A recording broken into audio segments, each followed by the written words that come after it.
Hello, Sea Lion fans, and thank you for joining me today. My name is Danny Barnes. I'm the Assistant Athletic Director for Communications here at Point Loma University.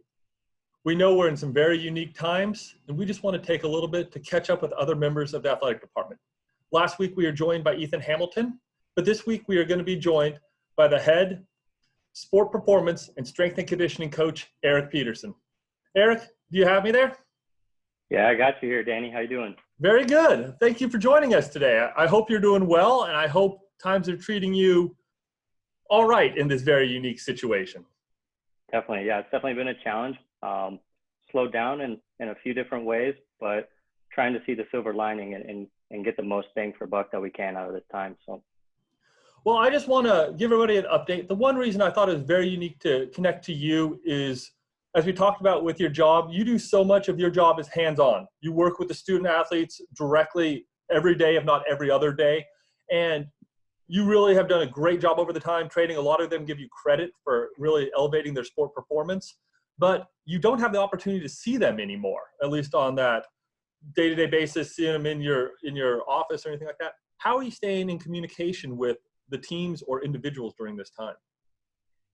Yeah, so from a big team perspective view on, just big team communication basis, we're connecting periodically via Zoom sessions. And that's mostly set up by the sport coaches. All the athletes from that team are in a Zoom, along with sports med staff, as well as our sports performance staff, kind of Brady Bunch style. And so within that meeting, we're hitting on multiple different aspects in regards of like the athletes day to day and their training. But I do have the opportunity within those meetings to speak on the expectations for our summer training and to provide context to the athletes on what they should expect. Now, on the individual basis, my staff and we are reaching out to a few athletes every day, usually via text message, just to check in, see how they're doing, and if we can help them in any way, even if it's outside of our roles as strength and conditioning. Just trying to be that support system for any challenges that they may be going through. One other part that's unique on there, we know you have your own area. There's a sport performance area there at Point Loma, but you're dealing with each of these student athletes now being home or at least away from access to a gym. How are you designing your programs? Are you designing those in mind with the fact their limitation to equipment? Definitely, it's been a challenge, and we've had to get creative. But what it really came down to was communication with all of our athletes. And so we asked them all individually to share with us what equipment they currently had access to. And for most of our athletes, they really didn't have any access to what we would consider formal training modalities. And so in that situation, we tried to provide different ideas on how they could be creative with their surroundings and with some everyday items that they may have at home. Now, the next step up from that, we have some athletes, really a good handful, who have access to dumbbells and resistance bands. And this helps us and it really allows us to move the needle slightly back towards what our normal training would be.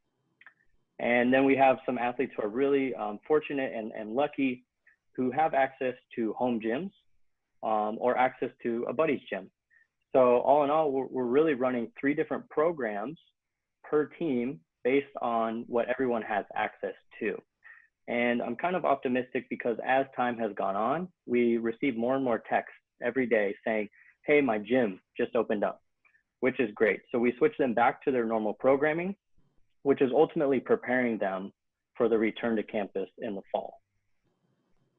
That is, I guess, the main question on this one is how do you then, what are some of the challenges you have as the head of strength and conditioning there to just make sure they're prepared whenever they're given the go-ahead? Because I do think that's the hardest one is right now there's been no real finish line for them. When their whole life they've always worked towards a goal, but right now it's kind of still moving. Yeah, and that's one of the biggest challenges that we're really facing right now, and especially not only myself, but also my staff, is just not knowing. And not knowing in the sense of when we'll be back and when we'll be back to kind of those normal day-to-day operations. And also exactly what it's going to look like in terms of training when we do get back, right? We don't know that yet. And so a lot of strength and conditioning is centered around planning, and planning in the terms of games, competitions, championships, essentially knowing when we need our athletes to be their best. And then we really work backwards from there. So right now, we do not know exactly when we're going to be back. So we are planning and preparing the athletes as if we are returning back to campus and competition in the fall. So on that note, you've mentioned talking to the student athletes, you mentioned talking to the coaches a little bit here at Point Loma. Are you going outside of Point Loma to kind of continue to develop strategies and get plans for how you best prepare the student athletes? Yeah, so doing a lot of different Zoom calls with strength coaches across the nation. We set up, webinars with their staff where we just pick a couple topics and we really dive deep into those. Myself and my staff are going through just some educational videos, and we're reading a bunch of different books and scientific literature. So really just anything that we can get our hands on to discuss and grow as coaches so that we can ultimately better serve our athletes when we come back and make our programs better is really what we're trying to take advantage of during this time. Well, Erik, we just want to say thank you very much for a chance to just talk to you about this one. We also want to say thank you to all the Sea Lion fans that have just stopped by just to catch up a little bit, hear what's going on in the program around Point Loma Athletics. But we just want to say, Erik, thank you very much for joining us, and we'll see you later. Thanks for having me, Danny. Bye.